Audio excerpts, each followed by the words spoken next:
Yo, yo, yo, podcast world. What was that, Lee? Okay, that's the new official sign-on of FNO InsureTech that you're tuned into right now. This is Rob Beller with his boss, his leader, his joy de vie, Lee Boyd. How are you doing, Lee, Mr. Yo Yo Yo? I'm doing great, Rob. How about you today? Huh? I don't think, when I think of Lee, I don't think of Yo Yo Yo. So I'm gonna No, have it's to. probably the last thing you think about. You typically refer to me as a nerd, and I don't hear a lot of nerds saying yo, yo, yo. It Yeah, doesn't cut me we're deep gonna or have to. anything. I don't stay up at night thinking about you calling me a nerd, but that's okay. Well, I say it affectionately. Sure. I mean, I say it only because I wish I could be one, but I can't. Oh, So well, I'll take that lie. I don't have nerd capacity Oh, like you do. you're too cool for it. Well, no, I'm just not smart enough. It's really what it comes down to. No. Well, okay. Those people who know me would certainly agree. That is true. Uh-huh. Oh, wait. Why are we here today? We are here to do a podcast. Oh, that's right. Yeah, pretty good one. We have Demetrius Gray. I know him. Do you really? Yeah. How's that? Not well. I've only talked to him for about 30 seconds, but I look forward to learning more about him today. Demetrius Gray is the co-founder and CEO of WeatherCheck, which is a really interesting company that just went through Y Combinator. So they have interesting credentials. Why don't you give everybody a real quick intro of what WeatherCheck is? Yeah, WeatherCheck was founded in 2015, and it is an online website that people can go to, agents, brokers, insureds. They can enter their address to their home or properties, and they can get real-time updates on potential weather in their area, if there's hail or anything like that. So it's a really neat platform that an insured agent or broker could use to stay up to date on the likelihood of needing to file an insurance claim.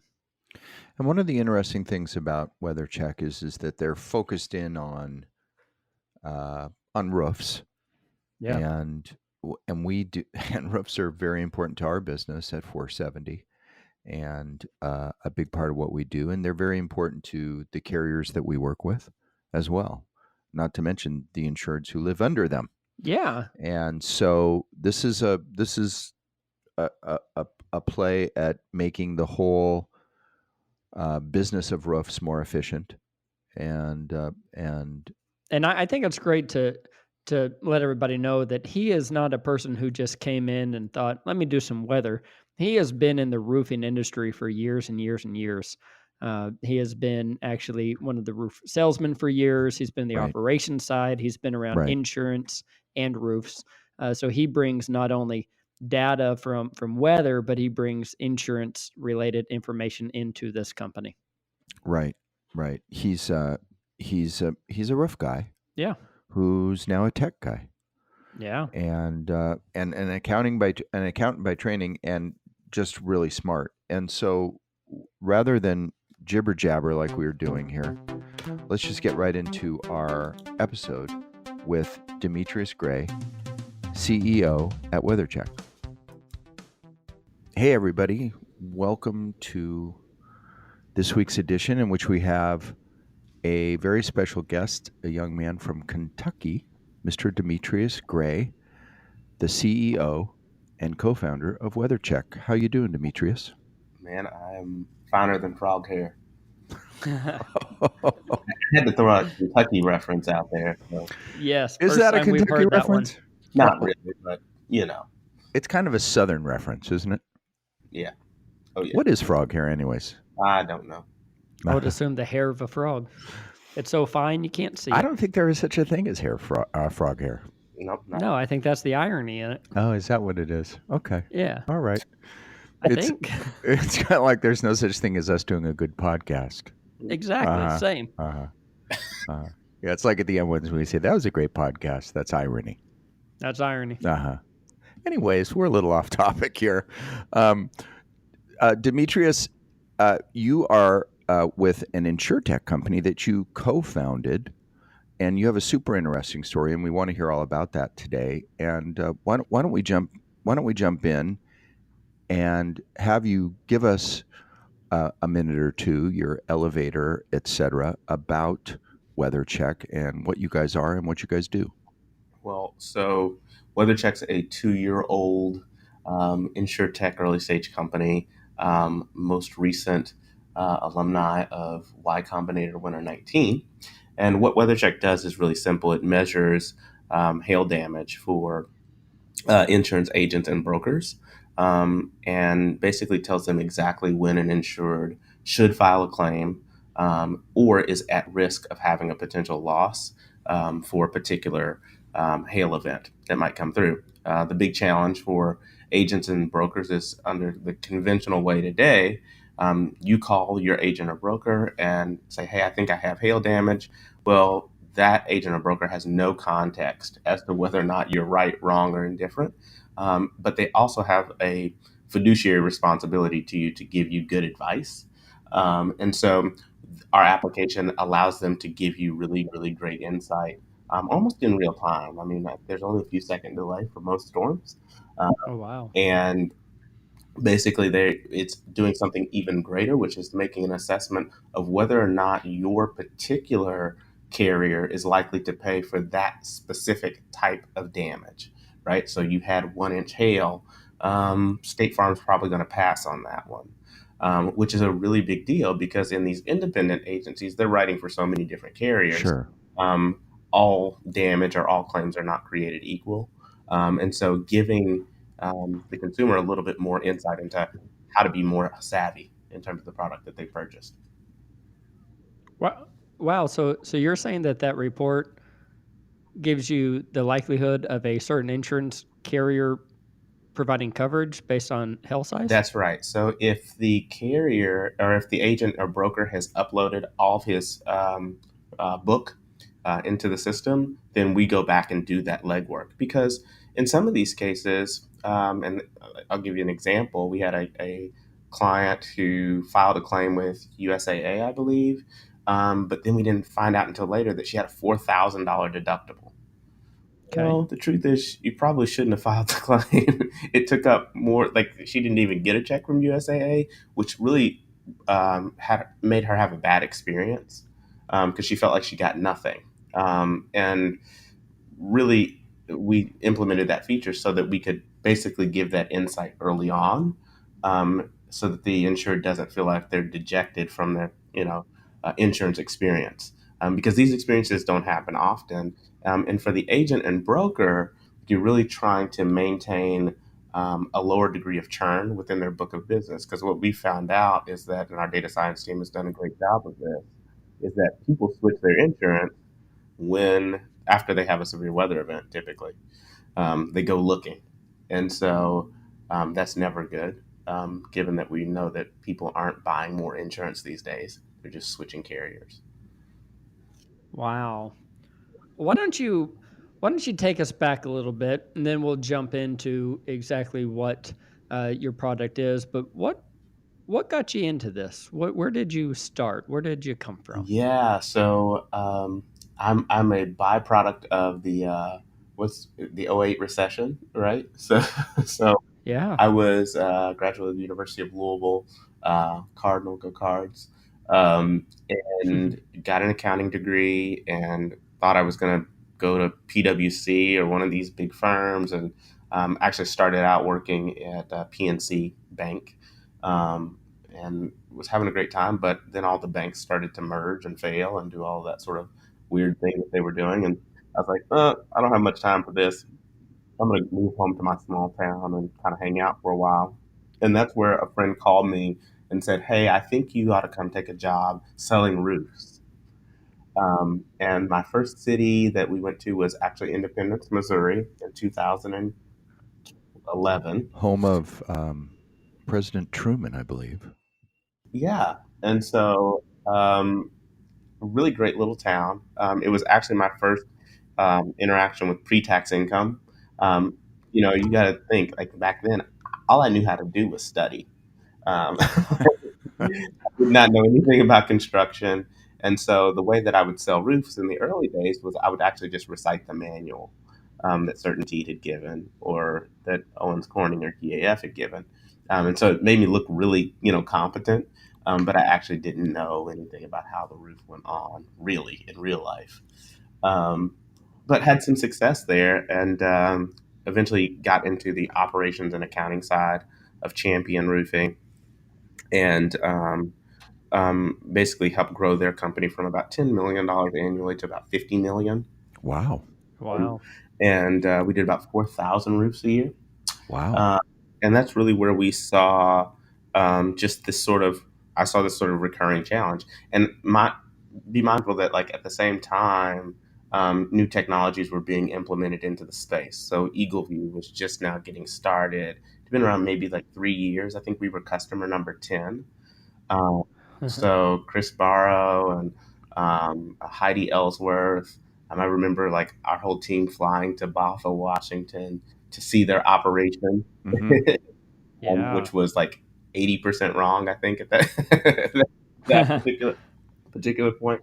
But I think Eagleview is a good example of how, as we talk about new technologies being implemented, we have to give the same level of sort of grace for technologies to be implemented over time because now Eagleview is pretty darn accurate. Yeah. Uh, And Yeah, very accurate. and in widespread use. That's right. That's right. And so, in the same way, these earlier technologies, they're going to be the same sort of like they have a high error rate at first, but as we test them through and through and fix the bugs, then they get better. And so, I just saw this big challenge. Like, I mean, we didn't want to roll trucks in the roofing business. It takes a lot of cash to run an F-250 out to a house every time somebody thinks they have a valid hail claim, but we didn't have a good way of, like, we were just like referencing cross streets and hail swaths. There weren't any good tools to really say, nope, yes, that house is damaged, or no, it's not. So Um, you were kind of putting together different data that's right. sets that you could get your hands on one way or another, Yeah, and putting your thumb up. Kentucky wind.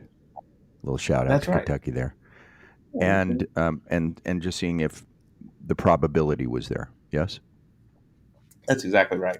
We didn't want to go to rural Kentucky to try to sell a roof that the insurance company actually wasn't ever likely to pay for. um, and so wasting their time, wasting ours. So that's how we kind of got into the space. The first, I pitched the idea in early 2014 at a local event here in Louisville, Kentucky, and happened to have a guy on the panel who was at the time the CEO of CafePress.com. Um, and he called me a year later and said, "Hey, that thing that you think you can do about determining damage at a house, um, this roofer's come by my house and said that I have hail damage, and I don't believe him. So can you tell me?" Turns out that we said no, he didn't have hail damage, and that um, really basically validated this sort of use case that, oh, this is useful. The data is valuable to somebody, and then we started WeatherCheck out of that. So it was Wow. in with the roofing company that you were working for. Were you doing mostly insurance work? Was that your bread and butter? 100%. I eventually spun out a company called Reliant that went after FEMA TARP contracts. Hmm. So we were awarded one of those, and then we sold that back to the parent company. So insurance Yeah, has always kind of been you've had an affinity for it or an understanding for it because you've been working around it really since the early days when you were selling roofs out of a manual. yeah, that's Uh, right. So it's hazards only. I mean, we don't really, never done any real bid work. Or like large commercial. That's not really our bailiwick, but it gave us a high degree of competency in materials. So that's the other piece that we spend a lot of time on, very similar to what IBHS does, and working in collaboration with them to kind of understand, okay, well, what is the damage probability of a particular material type? So yeah. so at what point in time did you say, you know what? I gotta put a company together that merges all this data, because that's really is that really what you see yourself as a data company? Yeah. So at our first glance, we are a data aggregator. Um, And then on the secondary piece, it's really the derivative works of those types of data that really make us super, super special, and the ability to compute it very quickly.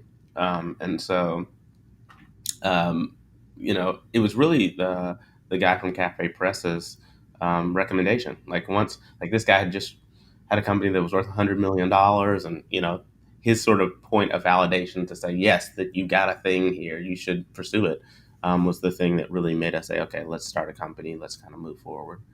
We actually started the company in 2015. We organized it for the purposes of taking advantage of some of the minority supplier benefits, but the key was that you had to be at least 2 years old. Or the org had to be 2 years old. So then we didn't really actively start doing business until early 2017. So it seems as though you get data from all sorts of different sources. Is that Yeah, right? over the level one data that we're using, which is the initial sort of pull into the system, is there's about 30 sources. Then once we do our cleaning and enriching and all the stuff we do behind the scenes, then it moves to about 60 sources. Um, and so it really is this sort of big data problem that the derivative work of the initial data sets themselves create even more data. And so now we have a very, very complex big data problem. Um, Yeah. and then secondarily to that, now you have an event-based architecture, which is now having to drive decisions, right? So, i.e., hey, we got a convective outlook from NWS that suggests that there's a high risk for large hail in this particular state or region. Um, and as those convective outlooks improve, like, what do we do with that information? Yes, we can compute it. Yes, we can tell which policyholder is being impacted. But now we have to define, okay, well, do we send them text messages telling them to move their cars inside? Do we, stop binding coverage? Do we, what do we do with that information? And that's where we spend Yeah. a lot more time helping carriers and agents and brokers really define what those next steps are. So is a lot of that automated? A lot of the decision paths, is that automated, or is there a team of individuals who have to think that out and actually manually do all So those? some of it is automated. So weather related events are automated. Um, Workflow related events are not. And so we have to build those custom to the carrier, um, if that makes sense. Yeah, no, it absolutely does.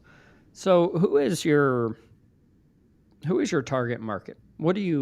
Who are you currently selling So to right today now? we're actively selling to agents and brokers, right? So we just recently experienced, Steve Anderson wrote a really great piece that really caused about 50 agencies in one day to sign up for WeatherCheck, which was something that we hadn't seen before. We'd had some early success with carriers, but that kind of seemed slow and hard, and challenging conventional wisdom is always difficult.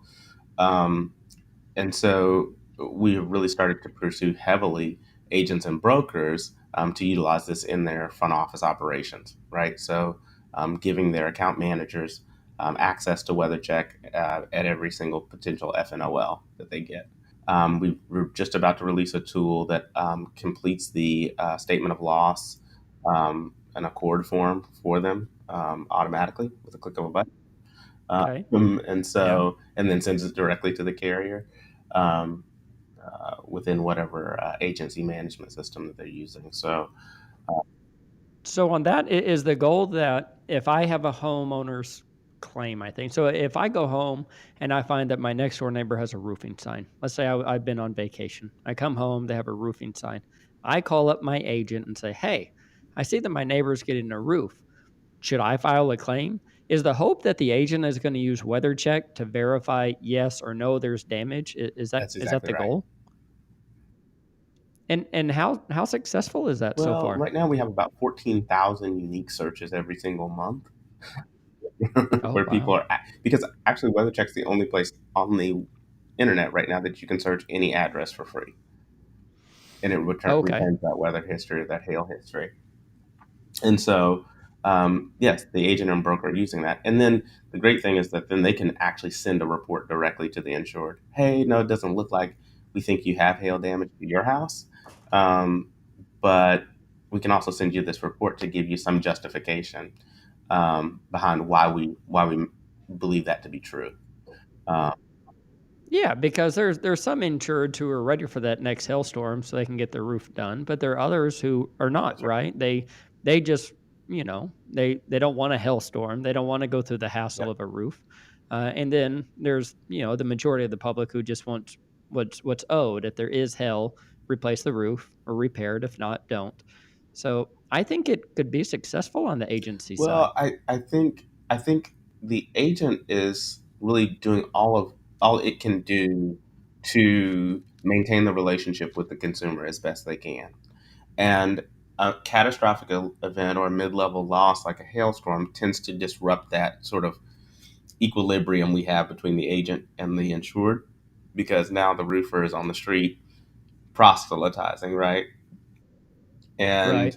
and really it's a point of interjection that really the agent is trying to get in front of, right? And so that's why we recommend that you should upload your entire book because that's going to give you an early insight into, okay, well, hey, here's who's at risk today. And this is really the same level Yeah. of detail that the carriers are getting from a reinsurer. So if it's good enough for the reinsurer, then why isn't it good enough for the agent? Right. I'm thinking about what phenomenal customer service the agent is able to give the insured. They are able to be proactive in communicating with the insured. Hey, it looks like you might be in, the red line today.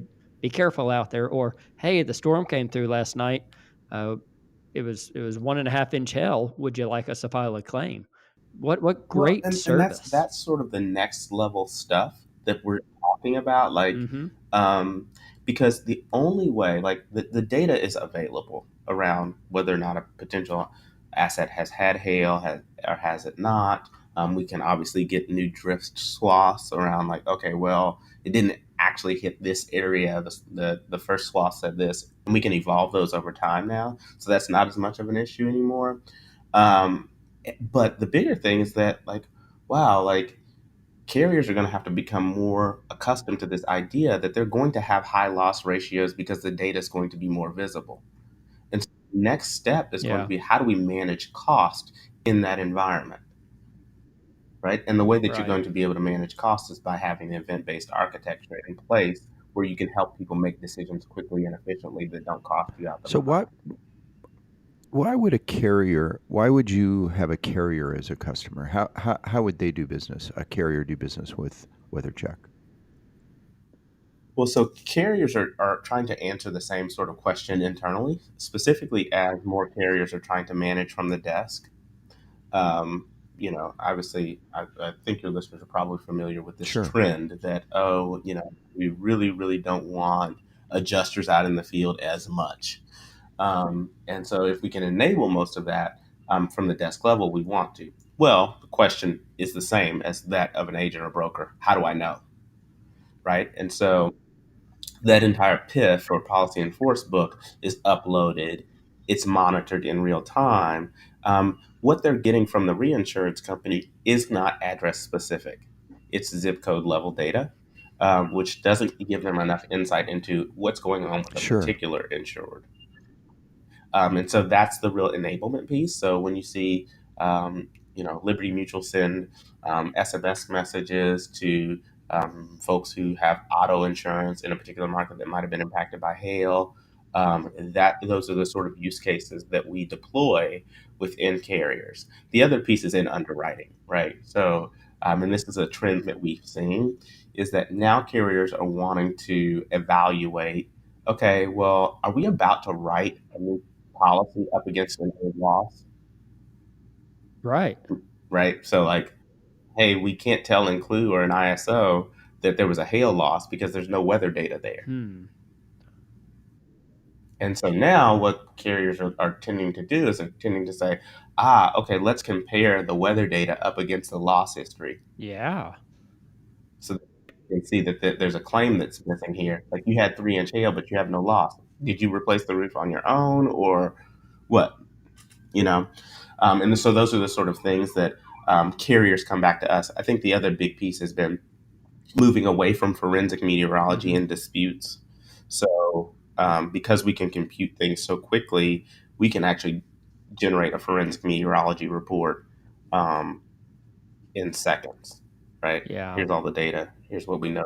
Did our meteorology team QAs that report when it's requested, and then you're done, and we then stand behind that report.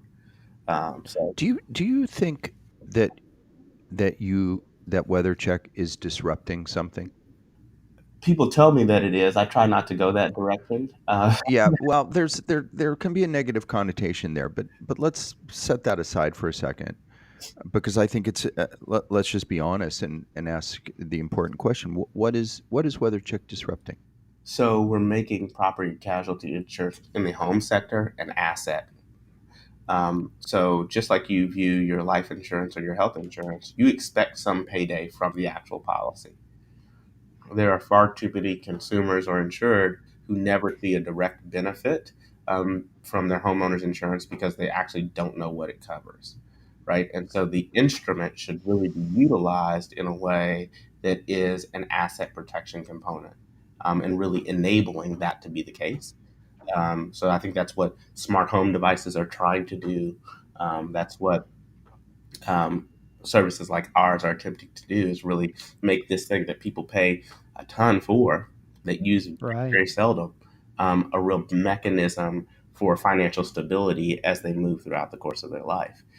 That is a disruptive notion, um, but I don't think it's too far astray from how we use other types of insurance already, like life and health.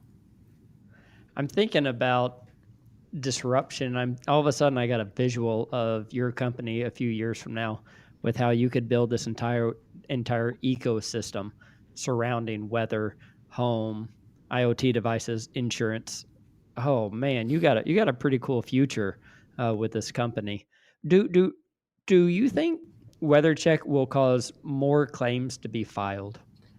I don't think we'll be the direct result, but I think we'll be the direct beneficiary of more claims being filed naturally. I think Okay. Bloomberg wrote a good piece about the overall number of hail losses occurring per year and the difference in cost.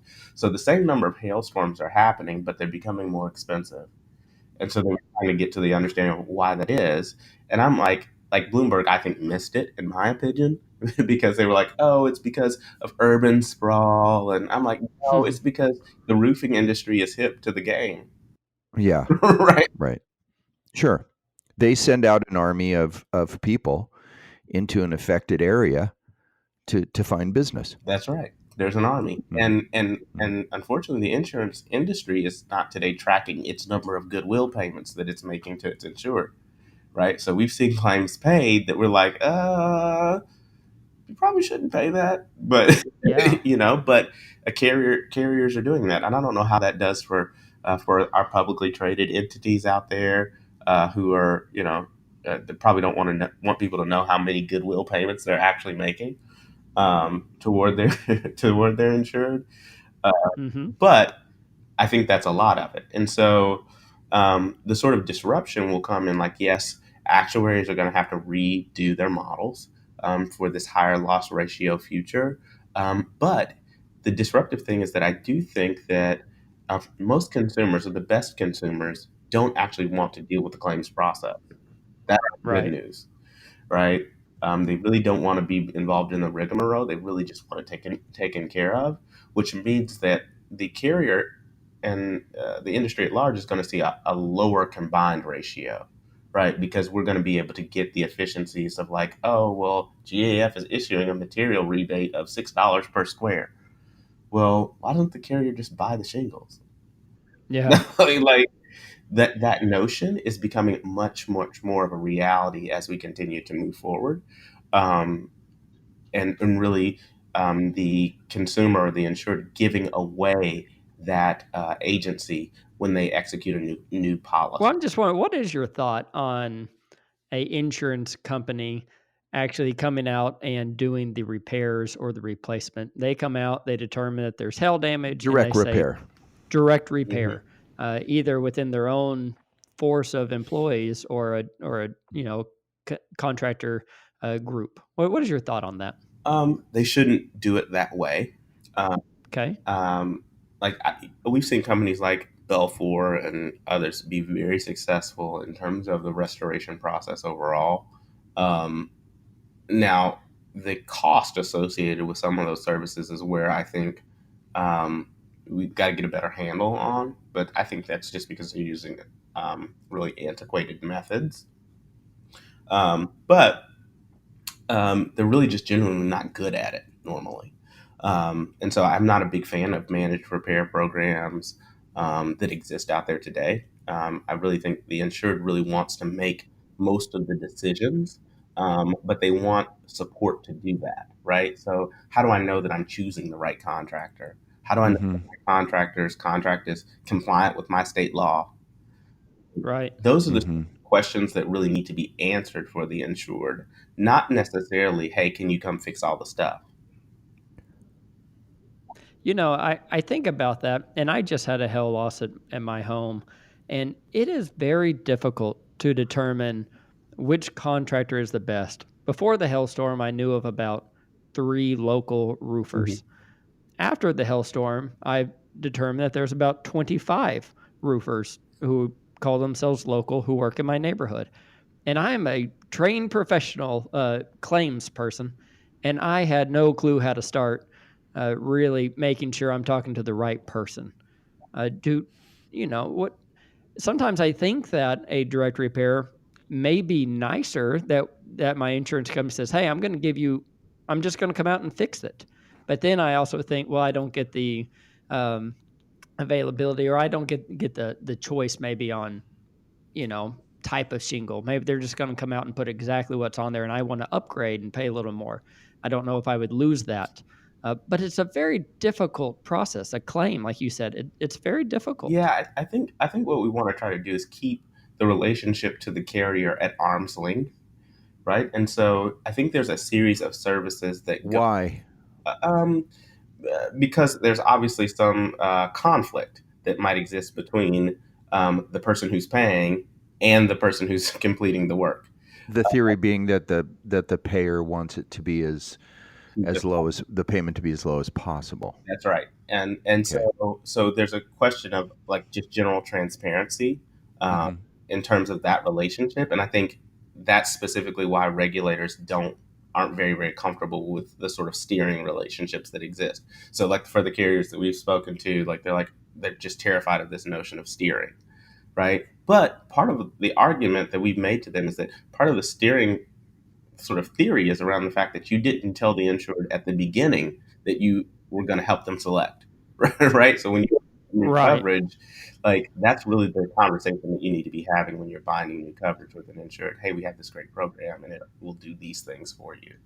Um, and so that's really my perspective just on like, okay, well, you know, I've not heard a lot of contentment around like overall performance. And I think the other challenge, I know this Hmm. well, is that there is a legitimate space for storm contractors in some of these markets. There is a need for new labor to enter markets to support the scale of damage that might be in a particular city, Yeah. and managed repair programs tend to uh, almost circumvent that, the sort of capitalistic system that makes it work, right?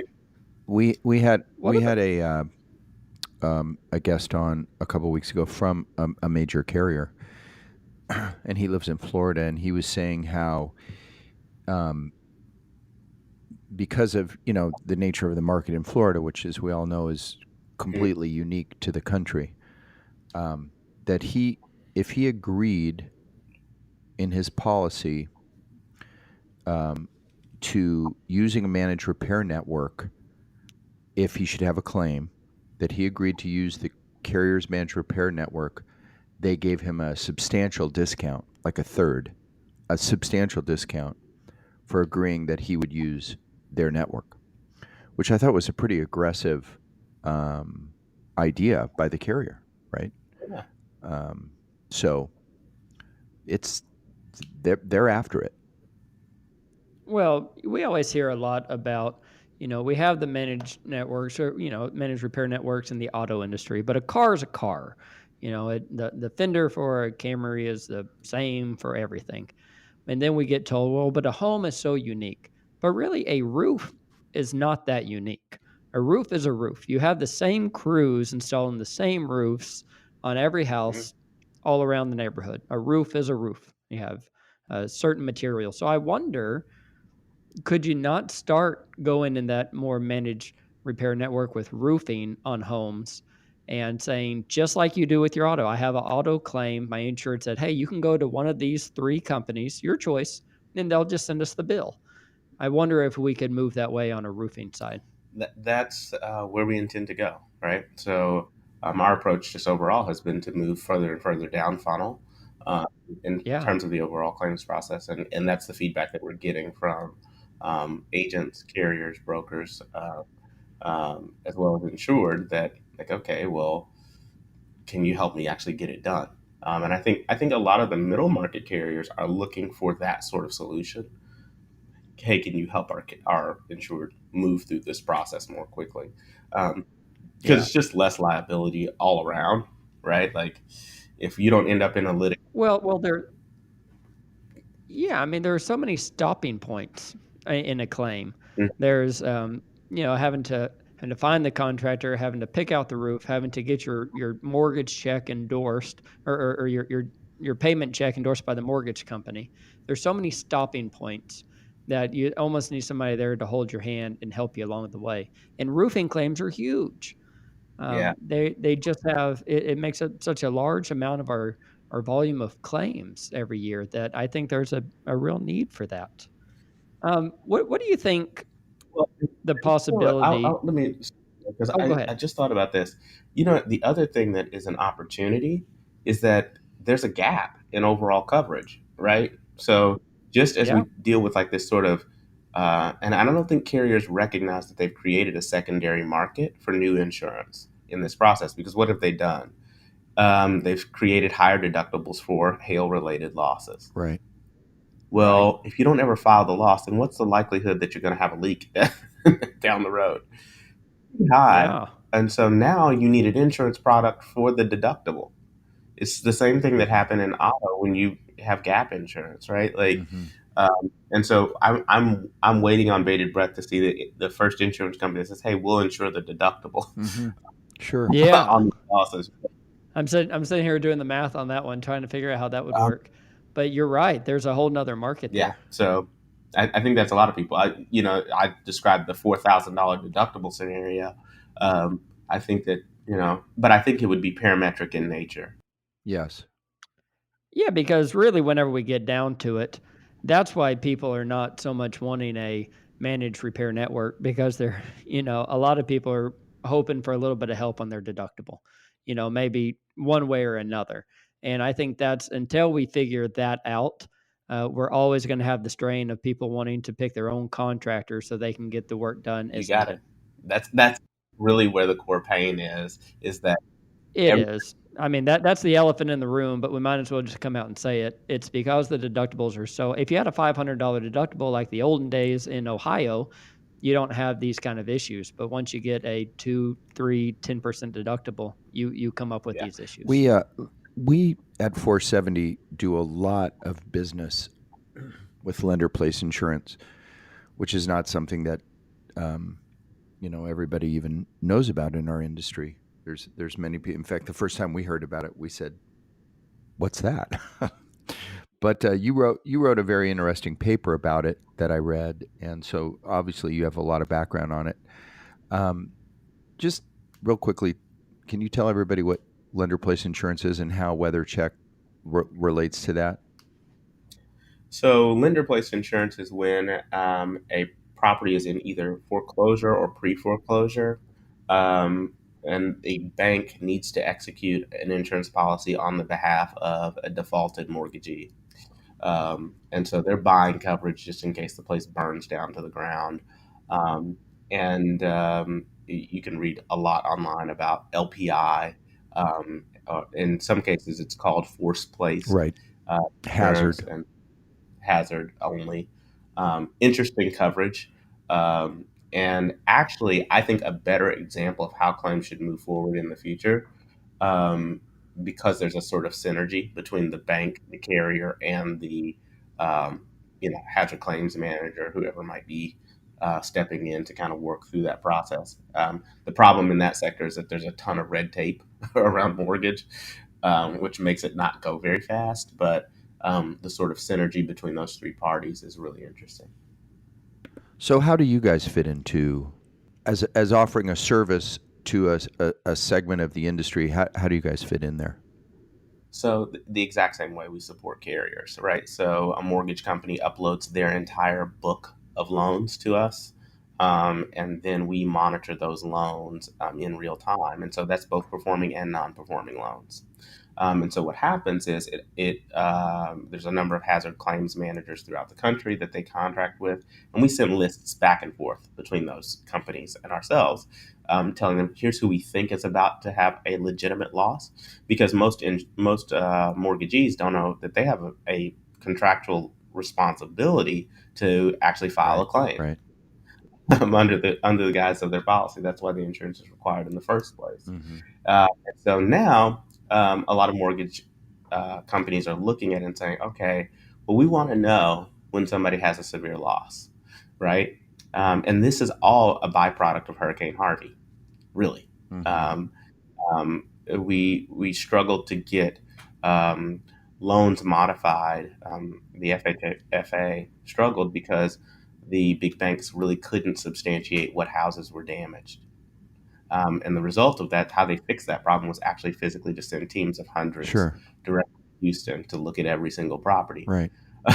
And that wasn't entirely necessary. And so WeatherCheck was put in place by a number of government-sponsored enterprises, which is like Fannie Mae, Freddie Mac, Ginnie Mae, Penny Mac, to basically act as an initial notification around, hey, this particular policy or a property has been impacted. We should take some action. We should either notify the mortgagee if it's performing. We should anticipate that we're going to get a loss draft at some point, or we should compare this against our property preservation vendor, who's actually going to inspect that foreclosed property every single month. Yeah. Uh, I heard you do another podcast. Not that we mind if you do other podcasts. That's fine. We're okay with that. But you told the story about how you were sent to, I think it was Phoenix, because there was a storm and you weren't sure how bad the damage was, and so your boss said get on a plane and go to Phoenix and go look at roofs. Yeah. And you guys are a solution to that, right? Yeah, we don't sell to the roofing industry, ironically, because we do believe that there's some reverse incentive there. We suggest that roofers be what they are, roofers, right? And let them do the roof, like give them a good price. But what we really need from the roofing industry is that you be optimized and ready to perform really, really well based upon whatever service level agreement you're under. So, i.e., you're going to show up on Right. Thursday, be there on Thursday if it's not raining, and don't lie. Like, Yeah.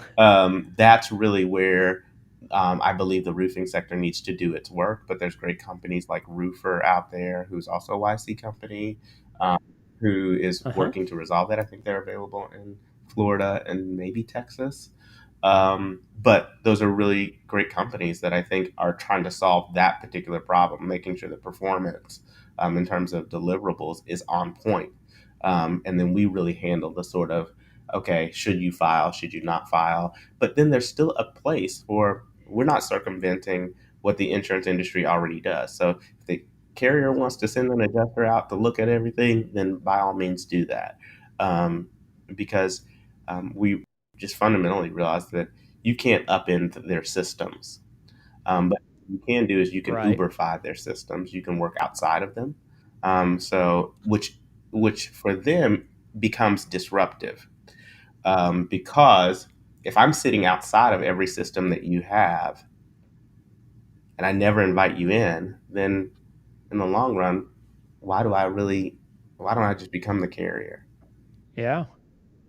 Well, I like the thought of helping the adjuster. So if the adjuster decides, or if the carrier decides to send the adjuster out there, just be that extra tool, right? Give them a little bit of knowledge That's going right. into the loss. I remember I was an adjuster for years and years and years. And I would be sent out to a storm location, and I would show up at my first house, and I had no idea other than what I saw on the weather 3 days ago, if there was any damage, if where it was, or anything. But if I had a nice weather report in my hand, I'd say, "Oh, it's likely there's some hail, or it's not likely. Let's go out and let's just be prepared."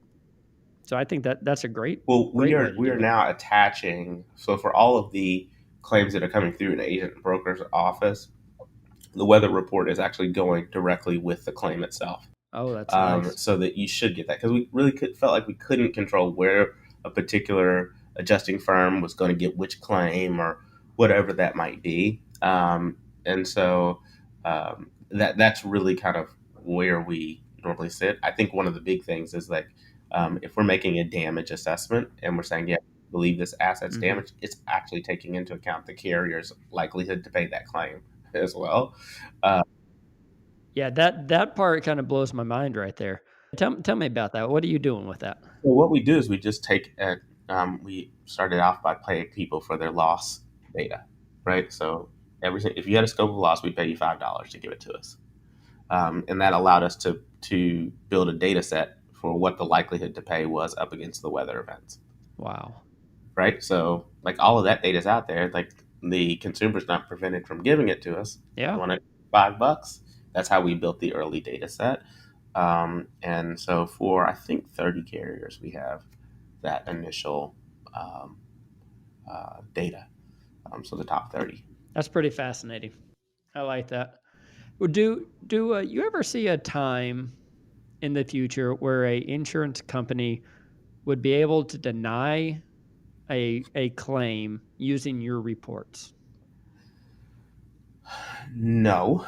Okay. Uh, um, and in part because I do think that the regulatory environment won't support that. Right. Okay. I think there's always going to be an obligation on behalf of the carrier to physically put eyes on the asset. What I do think, however, is that the report will actually be enough to validate whether or not. And actually, there's a we call it the report behind the report because we don't have a name for it yet. So how we made the damage assessment, we actually give that to carriers, um, and it shows every data point that we're using in our analysis. Um, and so 3D models and blah, blah, blah, blah, blah. And that's what I was talking about that forensic report. And so if they find themselves in a dispute about what the report says or doesn't say, then that's where we kind of step in to kind of help through that process. But we are looking to be the sort of empirical source. The point here is that you don't have to deny the claim if it never gets to you. Right. Yeah.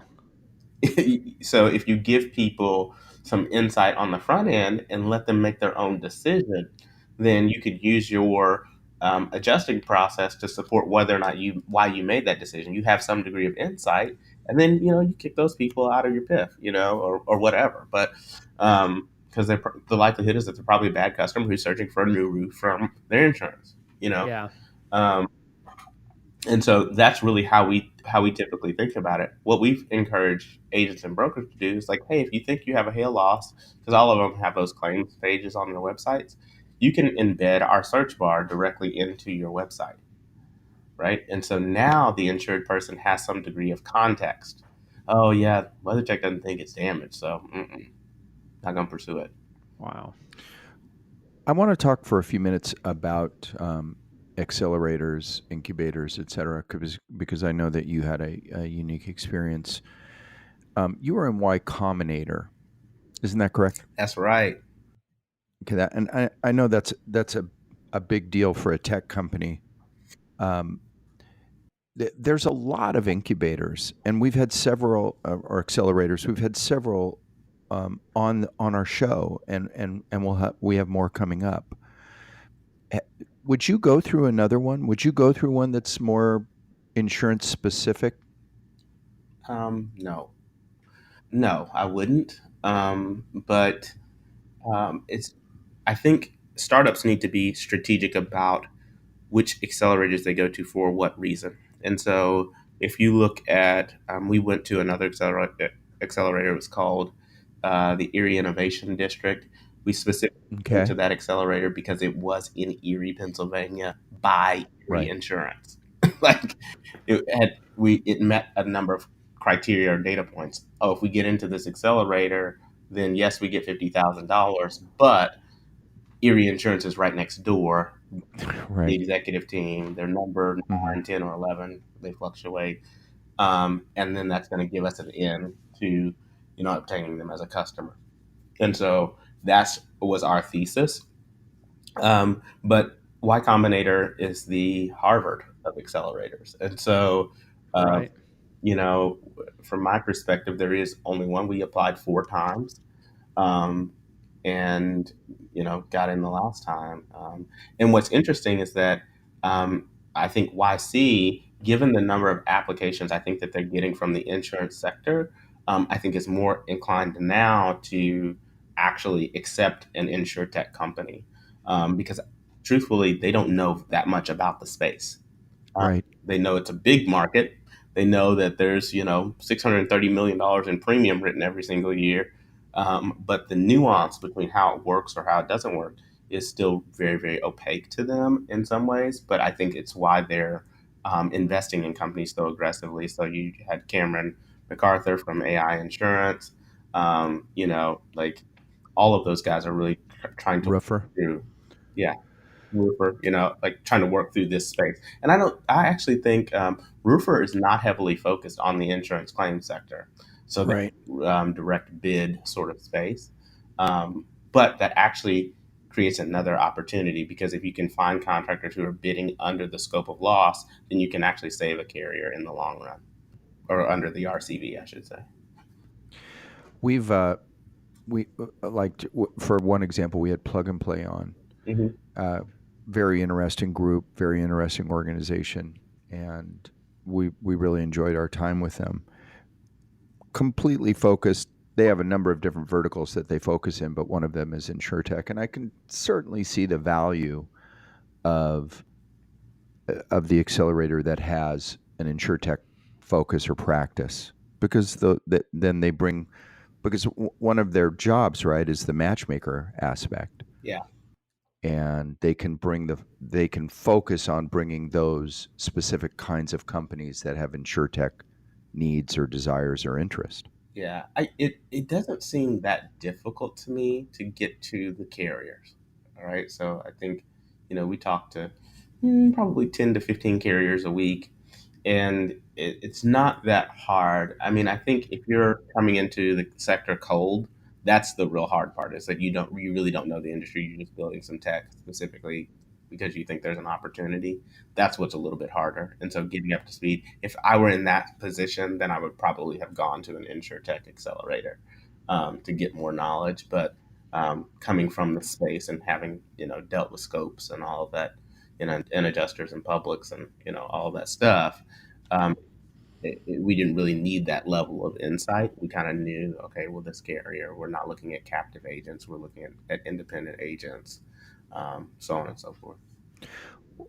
We're near the end of our time here, and there's something we like to ask the InsureTechs who come on our show about, and that is as kind of our conclusion. Where do you see WeatherCheck in a year or two or three? Is there anything you can share about your roadmap or what we can look forward to from you guys, just briefly as we wrap up?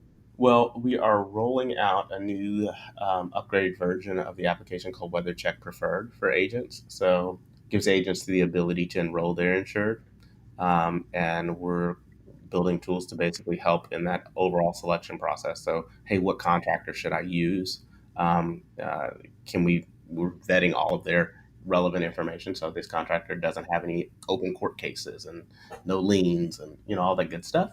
And so as another way to really continue to move further down pipeline for us. And so in the next 2 years, what we expect is that WeatherCheck will be eventually processing a majority of claims on behalf of insureds, representing them as they kind of go through that process. Or really, I think the better word is enabling them through the process. It's not necessarily to be adversarial, but really giving the industry a legitimate way to say, oh, this is WeatherCheck verified. We can move this right on through. And the insurance company Interesting. work with us to do that. And so today we've processed about $4 million in claims that way. And so, we continuously keep moving through that process and getting new learnings every single day. So, yeah. Well, we can't thank you enough for your time to be with us today. We have a lot of guests on the show, and it's not often that we have on an InsureTech guest that we that we understand so well and that understands our business back and forth. Right? We've been crawling around on roofs for a long time, just Yeah. like you. Yeah. So we have a good understanding of the whole roof aspect of the business, as obviously as you do too, and the impact of weather thereof. And so it was really exciting and uh, and interesting to have you on. And we'll Yeah, ask very much. we'll ask would you do this again with us? Absolutely. Let's get to $1 billion valuation, and then I'll come back on for sure. Okay. That's a deal. Yeah, my check is in the mail to you right now. By the way. That's awesome. That's awesome. Well, like it's been a complete and utter pleasure, and like I said, I love talking this stuff with people who know it. And so, if you get a chance to talk to any VCs who need to get hip, please do. Please. Absolutely. Okay. Okay. Thank you so much. We'll All do right. that. Thanks a million. Hey Lee, I Hey, know Rob. that you are a data guy, so you had to like that interview. Yeah, that's a entire company based on data, but with a really neat future.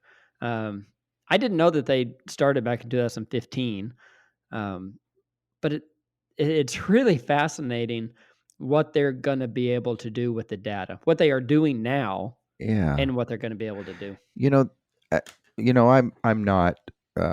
You're the data guy among us, and the more tech focused person here in this little podcast that we have. But one of the interesting things about data, from my perspective, right, which is more 30,000 feet, is if you have a ton of data, it just seems like there's no end to the kind of value you can derive from it, right? Different ideas, different Yeah, services, different things. And that seems like the case here, that um, they have a lot of data, and there's a lot of things you can do with that.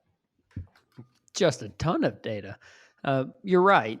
There are times that you can have data overload where there's just so much that you can't really get through it all. But he seems to have really narrowed down his data sources. He said he started out with 30 data sources. That's a boatload. You can do a lot with it, but they've at least limited it to their needs. But I think they have a great future, and I think he is a really smart guy who's able to say, "This is what we're doing now. Let's make sure we capture enough data for what we want to do in the future." How does this um, move the ball forward in our industry? How does this move the ball forward uh, even for companies like ours? Well, we're always interested in the technology companies who are trying to prevent claims. I think that's a really big push and a really interesting market for insurance companies in general. This does not prevent claims, but it lets us be more proactive. So on a insurance side, the insurance carrier can be proactive in a claim being filed. which turns around helping out customer service. It allows you to engage with your insureds and ultimately build trust. So I think that is what it's all about. I think that's a big play because a happy insured is going to stay with you and continue to pay premiums. So I think Mhm. that's the biggest push that I see out of it. And then just really being that extra tool in the toolkit of a address specific weather report surrounded by 30 sources of data is really helpful whenever you're uh, justifying your payment decision. What do you think about their marketing plan that they're after agents and brokers? Yeah, I think that's a good way to go about it. I see it also being a insured facing marketing plan, but really it's the agent and the broker who is first line of communication with the insured. So I think if you can build that relationship and you can build that trust, that's very much going to help because an agent doesn't want to put a insured through a claim if there's no logical reason for it, nor does a insured want to do that. So if your agent can be on the up and up and understand exactly what's going on, it's going to build trust and value. Cool. Yeah. Um, what else? Well, I'm excited about the ecosystem that I think he'll build one day. It just got my brain going. It got me thinking of what all he could do with the information and the data that he has.